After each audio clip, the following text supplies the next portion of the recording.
channel Ngulik Horor.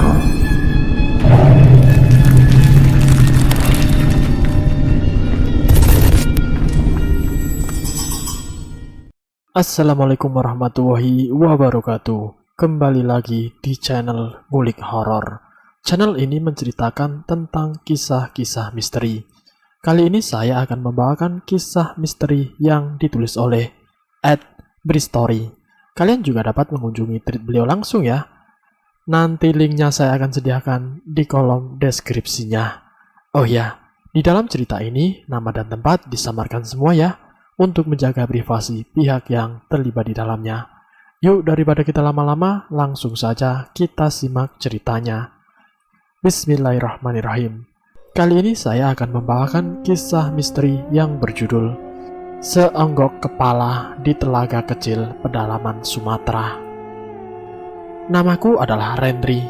Awal tahun 2002, aku ditugaskan oleh perusahaan tempatku bekerja untuk tinggal di satu desa terpencil di pedalaman Sumatera. Tugasku adalah mensosialisasikan berbagai produk pertanian dan perkebunan termasuk pupuk yang kami produksi kepada penduduk, khususnya petani di desa itu. Yah, namanya juga tugas, mau tidak mau harus menerima dan menjalaninya. Intinya seperti itu.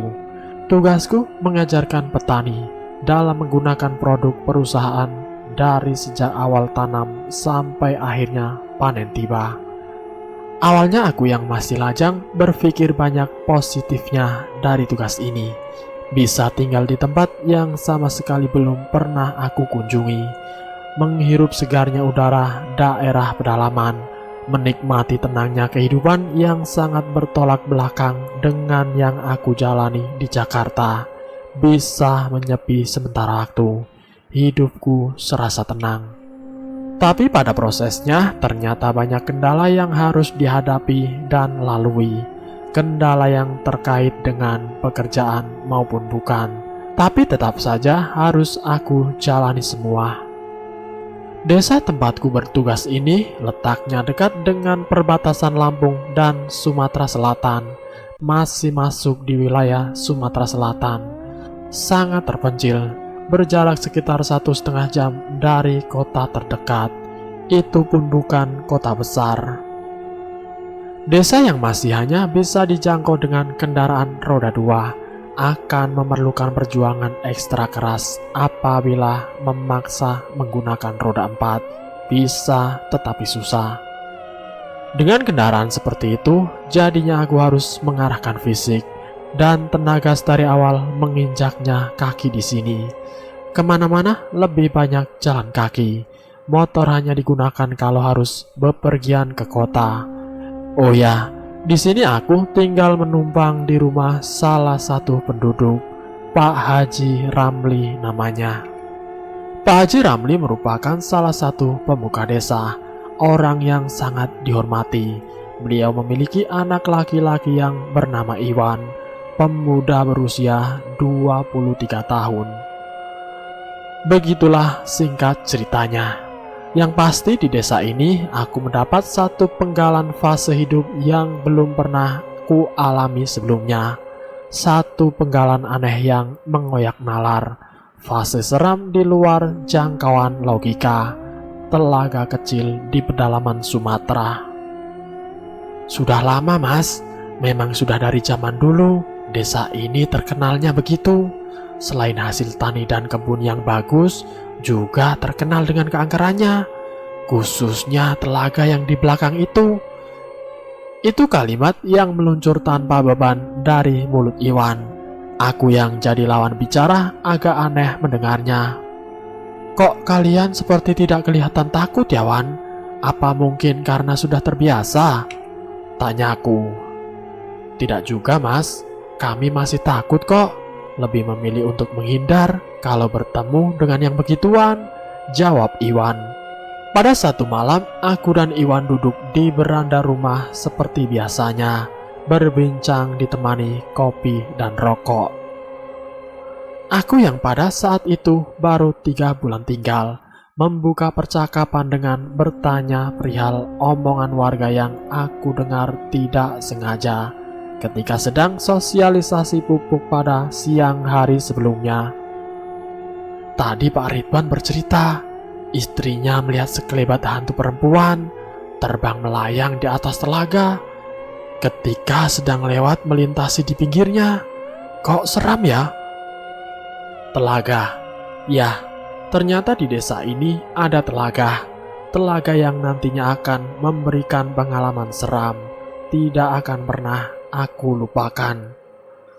Selebihnya dalam perbincangan, Iwan bercerita banyak tentang telaga ini. Telaga yang tidak terlalu besar. Luasnya mungkin hanya seukuran lapangan sepak bola.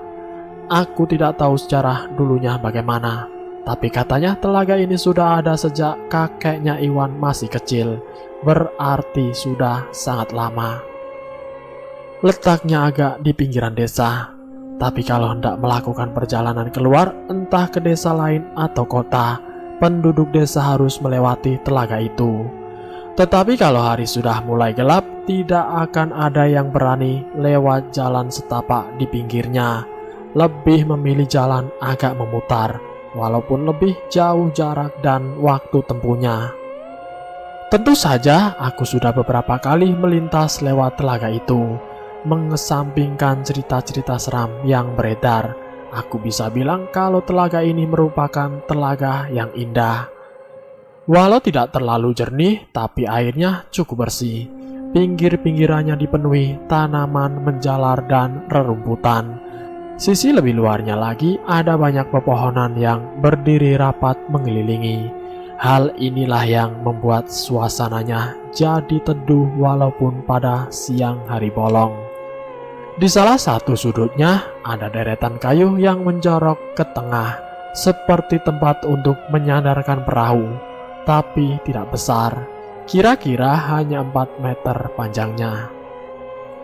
Entah peruntukan sebenarnya untuk apa, tapi sudah beberapa kali aku duduk sendirian di dermaga kecil ini ketika sedang dalam perjalanan pulang dari sosialisasi. Mampir sebentar untuk sekedar melepas lelah menikmati udara sore, mendapatkan ketenangan yang hakiki. Jangan sering-sering sendirian di telaga itu, Mas. Hehe. Begitu Iwan bilang pada suatu hari. Tentu saja aku menanyakan alasannya. Memangnya kenapa, Wan? Itu telaganya bagus loh, indah, menenangkan lagi. Tanyaku kepada Iwan. Pokoknya jangan, Mas. Takut nanti ada apa-apa, jawab Iwan. Jawaban Iwan sangat menggantung, tapi aku tahu arahnya kemana. Ya, begitulah penduduk desa ini dan desa lain terdekat, malah menganggap kalau telaga ini merupakan telaga angker. Sudah tidak terhitung lagi peristiwa janggal dan seram yang pernah terjadi di situ. Katanya tidak melulu malam hari, tapi kejadian seram juga kadang terjadi di siang hari.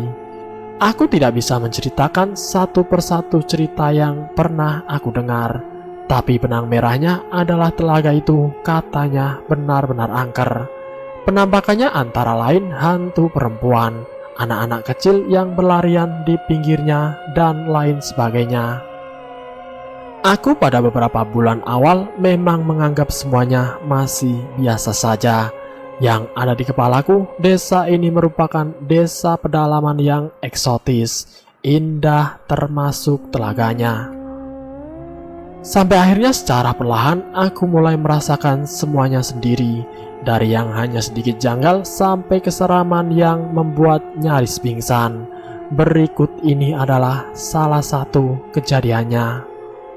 Pada suatu hari, dalam perjalanan pulang dari salah satu perkebunan, aku berjalan kaki melewati telaga, menyusuri jalan setapak di pinggirnya. Belum terlalu malam, masih jam 5 sore, tapi tentu saja sudah mulai gelap. Matahari asik bersandar di ufuk barat. Langkahku agak pelan, lelah sangat sudah terasa karena berkegiatan sepanjang hari. Jalan setapak pinggir telaga sudah sangat sepi ketika aku melintasinya, mungkin karena sudah mendekati waktu maghrib. Ya, jalan setapak yang hanya bisa dilalui oleh kendaraan roda 2 dan pejalan kaki.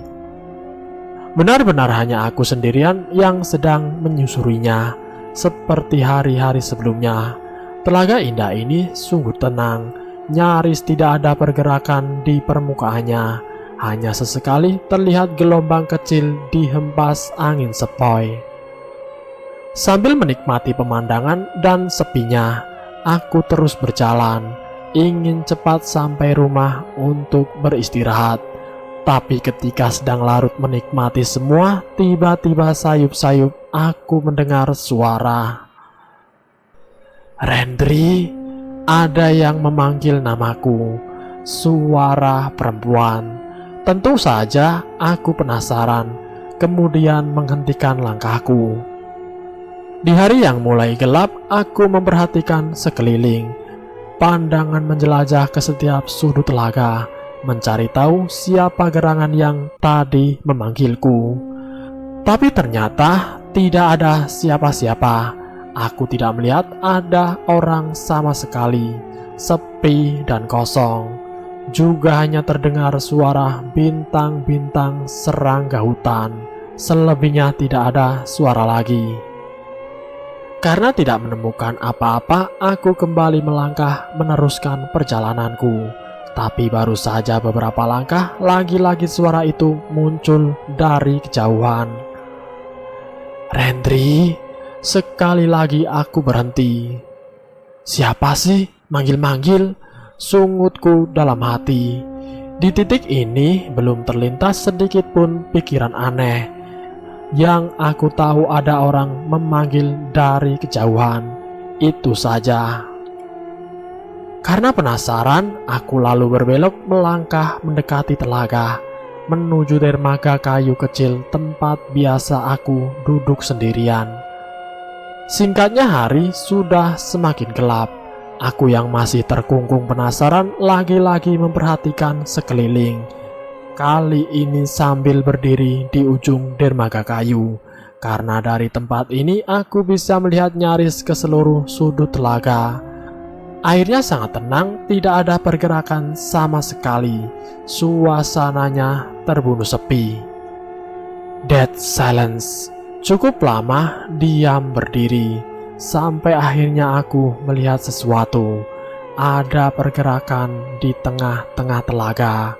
Permukaan air yang tadinya sangat tenang tiba-tiba bergelombang kecil, seperti ada yang sedang membuatnya bergerak. Aku terus memperhatikan pergerakan itu.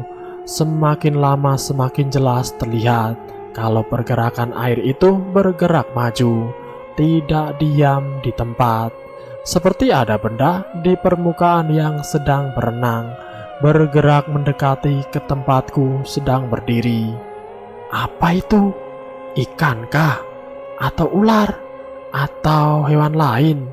Pada saat itu, aku tidak tahu. Bahkan aku belum tahu. Gelombang kecil air terus mendekat dan semakin mendekat. Hari yang sudah semakin gelap membuat aku masih belum juga bisa memastikan hewan apa yang sedang berenang, padahal jaraknya sudah cukup dekat. Sampai akhirnya gelombang itu terlihat melambat dan semakin melambat, lalu berhenti hanya beberapa meter dari tempatku berdiri. Karena masih belum jelas juga benda apakah itu, seketika itu juga aku berusaha untuk fokus memperhatikan, menerka-nerka. Lalu tiba-tiba jantungku seperti berhenti berdegup, nafas tertahan. Ketika akhirnya aku bisa melihat dengan jelas bentuk dari benda misterius yang sedang diam di permukaan. Beberapa detik lamanya tubuhku tidak bisa bergerak. Hanya pandanganku saja yang fokus memperhatikan objek seram itu. Benar saja, itu ternyata objek seram. Benda itu ternyata seonggok kepala. dengan rambut hitam panjang tergerai ke belakang, mengambang di permukaan. Aku melihat hanya kepala saja, tidak ada bagian tubuh lain. Wajah pucat seramnya datar tanpa ekspresi, tanpa seperti sedang memperhatikan. Matanya mati, tidak bercahaya. Jadi yang aku lihat sejak tadi berenang mendekat dari tengah danau ternyata adalah kepala berambut panjang yang menyeramkan. Setelah beberapa belas detik terpanah ketakutan, akhirnya aku mampu untuk melangkah mundur menjauh perlahan, lalu lari jauh-jauh meninggalkan telaga. November 2002, Pak Husni dan Iwan terus mengobrol sambil sesekali diselingi gelak tawa berderai, sementara aku lebih banyak jadi pemerhati dan pendengar yang baik, walau tetap menimpali omongan mereka sesekali. Nyaris jam 12:30 malam ini kami duduk di pos ronda berbentuk rumah panggung yang ukurannya tidak terlalu besar, mungkin hanya sekitar 4x4 meter saja. Jadi maksimal hanya bisa ditempati oleh 6-7 orang saja. Pos ronda yang dikelilingi oleh rapatnya pepohonan bambu ini letaknya di pinggir desa, berbatasan langsung dengan hutan dan perkebunan.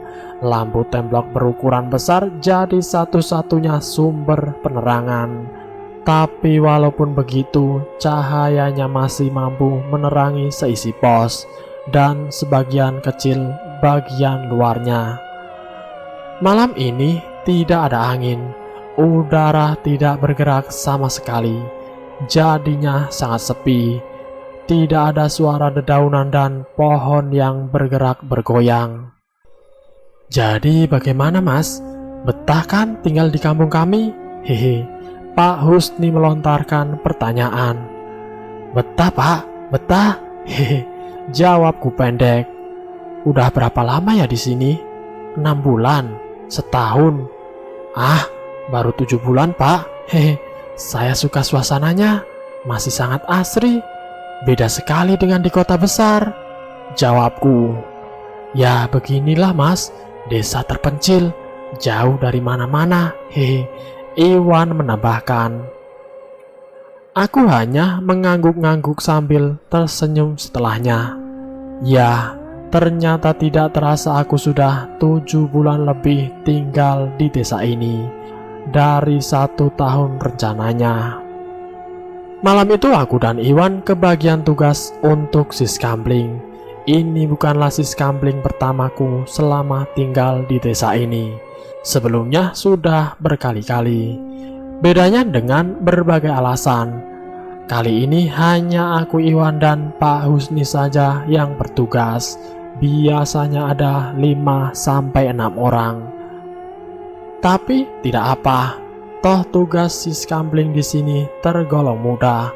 Hanya sesekali berkeliling membawa kentongan dan obor atau lampu senter sebagai penerangan. Menurut warga, sudah bertahun-tahun lamanya belum pernah ada kejadian pencurian. Tergolong aman, tentram sejak lama. Mas, setengah jam lagi kita keliling ya. Iwan bilang begitu di sela obrolan. Iya Wan, sebatang dulu ya. Hehe, jawabku. Memang sudah jam 12:30 malam. Kami harus mulai berkeliling. Desa ini tidak terlalu luas. Berjalan kaki mengelilinginya tidak butuh waktu lama. Hanya kira-kira 1 jam lebih sudah selesai. Sesuai rencana, aku dan Iwan akhirnya mulai berjalan kaki pada pukul 12:30.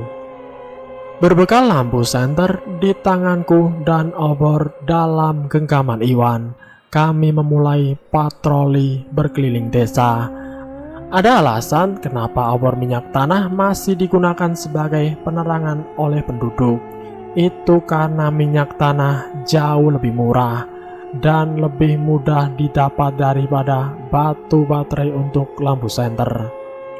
Tapi walaupun begitu, aku tetap memilih lampu senter karena sudah termasuk peralatan yang aku bawa dari Jakarta. Bisa ditebak, tengah malam seperti ini keadaan desa sudah sangat sepi. Tidak ada orang sama sekali. Aku dan Iwan berjalan tidak terlalu cepat, sambil berbincang namun tetap memperhatikan setiap sudut tempat yang kami lewati. Tidak bisa dipungkiri juga, suasana malam di desa ini agak mencekam karena dikelilingi hutan dan perkebunan. Masih banyak terdengar suara-suara binatang malam. Beberapa di antaranya aku tidak tahu bunyi binatang apa. Jarak satu rumah dengan rumah lainnya agak berjauhan dan masing-masing tidak berpagar. Maka dari itulah sebagian besar wilayah desa tergolong gelap karena kurangnya penerangan. Kami terus menyusuri jalan desa. Satu demi satu rumah kami perhatikan, dan tampaknya sejauh ini tidak ada hal yang mencurigakan. Semuanya kelihatan normal.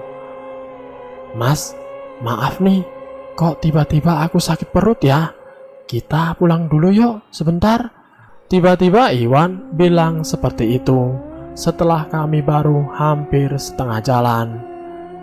Ya, ada-ada aja kamu, Wan. Haha. Mendingan kamu ke toilet musola aja tuh, lebih dekat, jawabku. Iwan mengikuti saranku. Dia lantas memilih untuk berlari kecil menuju musola yang jaraknya lebih dekat daripada harus pulang ke rumah. Sementara aku menunggu di depan balai desa, sekitar 50 meter dari musola. Dari tempatku duduk, aku dapat melihat kalau Iwan meletakkan obornya di pagar depan musola. Dari kejauhan terlihat apinya yang menyala. Sambil menunggu, aku menyalakan rokok. Angin malam mulai terasa berembus. Dinginnya perlahan merambah menyentuh kulit. Sesekali melirik ke arah musola. Aku belum juga melihat ada pergerakan. Api obor masih tetap di tempatnya, menandakan kalau Iwan belum selesai. Kuhisap rokokku dalam-dalam, lalu menghembuskan asapnya. Hal ini sedikit banyak bisa menghangatkan. Kemudian berikutnya, aku malah tenggelam dalam lamunan, menatap kosong ke depan, sampai-sampai lupa memperhatikan musola selama beberapa menit lamanya. Nah, ketika sudah tersadar, aku lalu menoleh ke musola. Ternyata obor sudah tidak berada di tempatnya lagi, tapi sudah bergerak berjalan. Akhirnya Iwan selesai juga, gumamku. Tapi kalau aku perhatikan lebih seksama, ternyata ada yang aneh. Kelihatan dari cahaya apinya. Ternyata obor tidak mendekat bergerak ke arahku, malah kelihatan menjauh. Ya, tampaknya Iwan malah berjalan ke arah berlawanan. Melihat itu, aku langsung bangun dari duduk lalu berjalan mengejar Iwan. Jarak kami masih terlalu jauh. Cahaya lampu senter belum mampu menjangkau Iwan.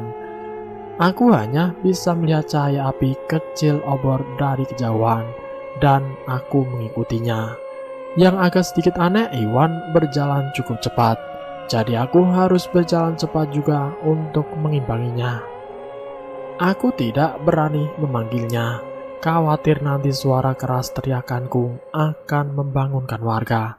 Aku lebih memilih untuk terus mengejarnya. Aku mulai berlari kecil untuk terus mengimbangi pergerakan Iwan. Jarak kami jadi lebih mendekat karenanya. Tapi beberapa detik kemudian, aku malah memperlambat langkahku karena tiba-tiba menyadari sesuatu. Seketika aku sadar kalau ternyata kami malah melangkah keluar desa, ditandai dengan tidak terlihat ada lagi rumah penduduk di sekitaran. Lalu ke arah mana kami bergerak melangkah? Ternyata aku mengikuti Iwan menyusuri jalan setapak menuju telaga. Ya, dalam gelapnya malam di tepi hutan, kami malah berjalan menuju tempat yang dikenal angker telaga. Iwan mau apa sih ke telaga? Dalam hati aku bertanya-tanya. Sempat terbesit pikiran untuk berhenti mengikuti. lalu kembali ke desa. Tapi rasa penasaran menutupi segalanya. Aku malah terus mengikuti langkah Iwan. Api obor akhirnya berhenti bergerak. Dia diam tepat di tepi telaga. Dari kejauhan aku melihatnya seperti itu. Akhirnya Iwan berhenti juga. Mau ngapain sih dia kesini? Aku masih terus bertanya-tanya dalam hati.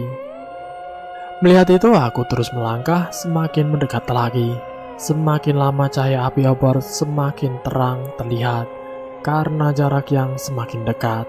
Maka dari itu pula cahaya lampu senterku perlahan akhirnya mampu menjangkau Iwan dengan obornya. Namun ketika sudah semakin dekat dan semakin dekat lagi, aku tiba-tiba berhenti melangkah ketika jarak kami hanya tinggal beberapa meter saja. Aku akhirnya menyadari sesuatu. Ternyata yang aku ikuti sejak tadi bukan Iwan. Tubuhku langsung kaku. Kalut ketakutan menyeruak memenuhi isi kepala. Aku sama sekali tidak mengenali sosok yang sedang berdiri di tepi telaga sambil memegang obor ini. Dia berdiri membelakangiku, menghadap ke tengah telaga. Dari belakang aku melihatnya mengenakan baju terusan lusuh berwarna gelap. Rambut panjangnya tergerai sebatas pinggang. Sosoknya seperti perempuan. Aku semakin diam ketakutan ketika dia mulai membalikkan tubuhnya, perlahan jadi menghadap ke arahku. Tanganku gemetaran tapi masih bisa mengarahkan cahaya lampu senter ke arah sosok menyeramkan ini. Sampai akhirnya dia benar-benar sudah berdiri menghadapku. Saat inilah aku akhirnya bisa melihat dengan jelas penampakannya. Wajahnya pucat tanpa ekspresi, menggurat seram meruntuhkan nyaliku. Tangannya masih memegang obor menyala. Dalam keheningan, perlahan aku yang semakin ketakutan mulai melangkah mundur menjauh. Sementara sosok itu masih diam memperhatikanku. Tapi beberapa detik kemudian keadaan yang tadinya sepi lalu berubah. Tiba-tiba dia mengeluarkan suara tawa tertahan tapi jelas terdengar. Yang lebih mengerikan lagi, sosok menakutkan ini tiba-tiba mulai bergerak maju dengan cara melayang, mendekat ke arahku. Aku langsung membalikkan badan lalu berusaha lari menjauh. Entah apa sebabnya, tapi tenaga seperti sudah terkuras habis. Aku tidak mampu berlari kencang.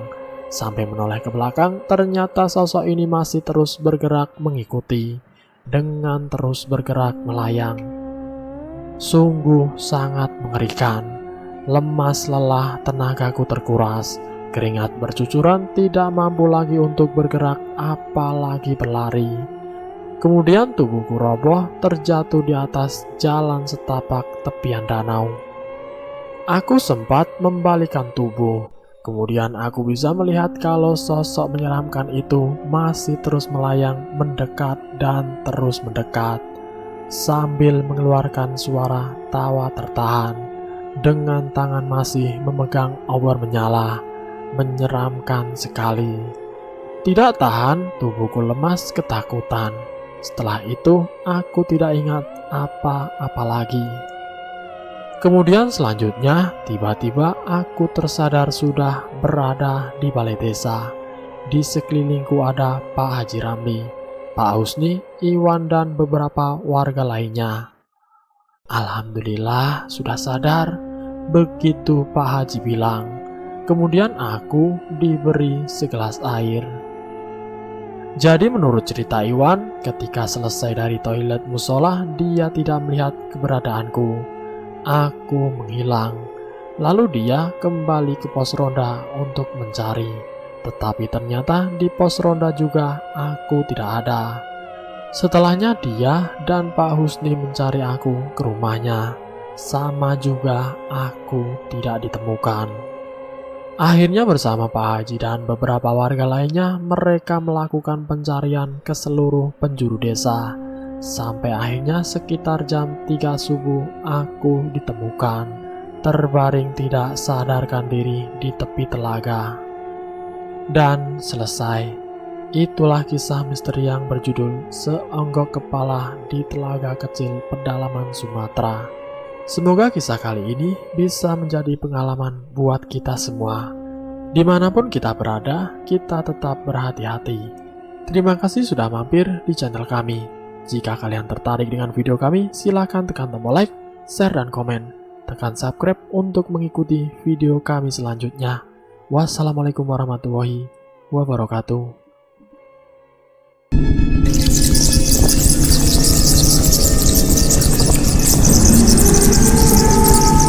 Selamat datang di channel Ngulik Horor.